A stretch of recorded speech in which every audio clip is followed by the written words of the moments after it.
Enquête ce soir sur un phénomène qui prend de plus en plus d'ampleur sur Internet. Des centaines de photos modifiées circulent sur la toile et sont parfois vues par des millions de personnes qui ignorent le détournement. Quelles photos sont concernées? Qui sont ceux qui les diffusent? Les manipulateurs du net. Grand angle reportage, Thibaut Dupont avec Sophie Herbet et Myriam Alma. C'est une photo qui a fait le tour du net. Des policiers braqués par deux jeunes en scooter. Tout a l'air vrai. L'arme, la voiture, l'uniforme. La photo est d'ailleurs accompagnée de commentaires indignés. C'est beau l'intégration. Pas de casque et il menace la police d'une arme. Ras-le-bol.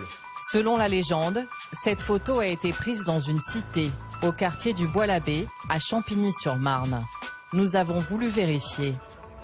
En arrivant dans le quartier, nous repérons rapidement l'endroit où le cliché a été pris. C'est là, sur ce passage piéton, que se trouvait la voiture de police et le jeune homme sur le scooter. Ces habitants que nous rencontrons étaient même présents ce jour-là. C'est quoi l'histoire de cette photo? Comment elle s'est passée? Comment elle a été prise cette photo? Écoutez, cette photo, c'est lors d'un film qui s'appelle Les Lascars. C'est une fausse voiture de police. Ce n'est pas un vrai policier, c'est une fausse arme. Un faux policier, une fausse arme. Il s'agit précisément du décor d'une série télé tournée l'an dernier dans le quartier, Les Lascars, diffusée sur Canal+. La photo présentée comme vraie a été partagée des milliers de fois sur Facebook, Twitter ou par mail. Des photos détournées ou complètement trafiquées, il y en a des milliers qui circulent sur Internet. Et certaines d'entre elles ont été vues par des millions de personnes. Les détecter est même devenu un métier. Journaliste au Monde, Samuel Laurent passe une bonne partie de ses journées à traquer les faussaires. Ça c'était en août. Donc on a une photo avec des noirs dans une piscine. Il nous dit que c'est une piscine de Créteil. Il nous précise bien ceci n'est pas une manipulation. Sauf qu'en fait, il suffit de chercher un petit peu pour retrouver assez rapidement la photo d'origine qui se trouve être sur un site sénégalais, puisqu'on parle donc ici d'une piscine visiblement au Sénégal. Autre exemple avec cette photo, on y voit des femmes portant le niqab devant un immeuble de la caisse d'allocation familiale. Avec l'image, une légende, l'immigration est une chance pour la France. Le tweet a été partagé par des centaines d'internautes. En réalité, il s'agit d'une photo prise en Angleterre, comme l'indique ce logo du métro londonien. Le panneau caisse d'allocation familiale a été ajouté à l'aide d'un logiciel. Dès qu'il y a des émeutes en banlieue, dès qu'il y a des choses comme ça, on va avoir un mélange de vraies photos, de fausses images, d'images qui ont plusieurs années. Donc c'est essentiellement cette thématique-là qui est l'immigration, qui est un peu leur cœur de métier, entre guillemets. Ces manipulateurs, souvent proches de l'extrême droite ou de mouvements identitaires, appartiennent à ce qu'on appelle la fachosphère. Des profils sans réelles identités, mais certains ne se cachent pas. Cet internaute s'est fait remarquer cet été en postant ce tweet pendant la Coupe du Monde. Il montre un immeuble de Paris recouvert de drapeaux algériens. En réalité, il s'agit d'un immeuble à Alger, un tweet depuis effacé. Cet homme le voici, il a accepté de nous rencontrer. Ancien élu UMP, il a été adjoint au maire d'une commune de la région parisienne pendant 20 ans. Aujourd'hui, il utilise Internet comme principale tribune pour propager ses idées. On fait de la réinformation, c'est-à-dire qu'on informe sur des choses qui se sont passées réellement et que la presse classique n'a pas osé montrer. Nous montrons à Franck Guyot cette photo qu'il a postée. On y voit un bus bondé qui roule les portes ouvertes.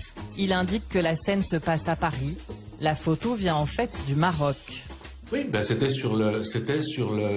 pour provoquer effectivement un peu la ministre sur les transports gratuits à Paris.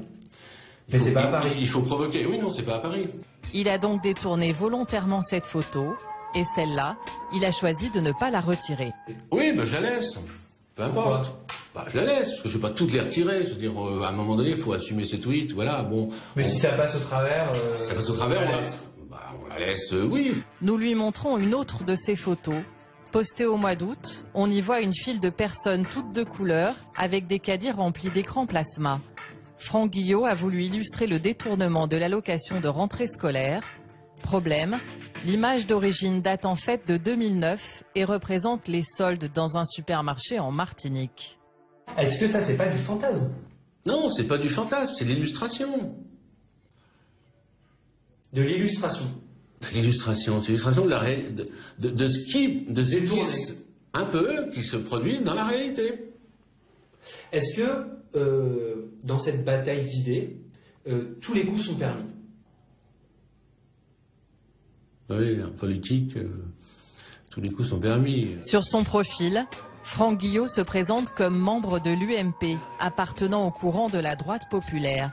Une manière de crédibiliser ses messages. Le fait qu'il y ait une signature, qu'il y ait quelqu'un qui dise « je suis politicien » ou « je suis journaliste » et donc cela me donne le droit d'affirmer que ceci est vrai ou que ceci est faux, est un véritable, comment dire, accélérateur à la diffusion des rumeurs. Autre exemple, à l'origine de propagation de rumeurs, cette déclaration de Laurent Wauquiez. Aujourd'hui, un couple qui ne travaille pas, qui est au RSA, en cumulant les différents systèmes de minima sociaux, peut gagner plus qu'un couple dans lequel il y a une personne qui travaille au SMIC. Une affirmation qui a depuis été réfutée par plusieurs spécialistes de l'économie, chiffres à l'appui. Pourtant, beaucoup de personnes y ont cru. Pour appuyer cette thèse, cet ingénieur de 50 ans avait même créé et diffusé un tableau comparatif sur le net. D'un côté, les revenus et dépenses d'une famille au RSA, de l'autre, ceux d'une famille qui travaille. Ce tableau s'était propagé en un éclair.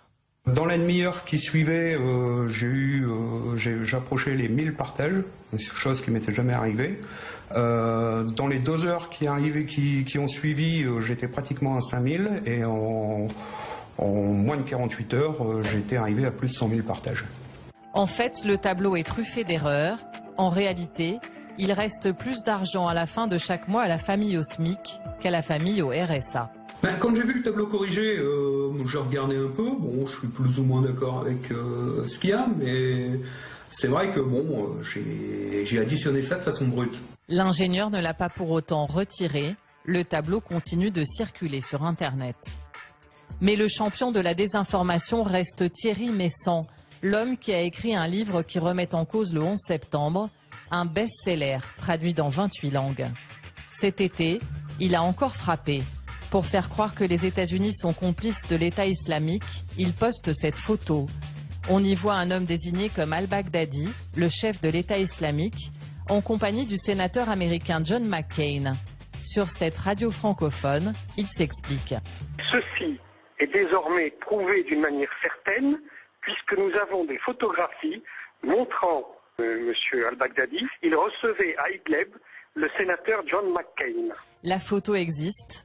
Mais le soi-disant chef de Daesh est en fait Abou, un habitant de la banlieue d'Alep. C'était notre traducteur lors d'un reportage en Syrie. Difficile à contrer, ce genre de manipulation est pourtant condamnable. En France, la création ou la diffusion de fausses nouvelles est une infraction. On peut risquer jusqu'à 45 000 € d'amende.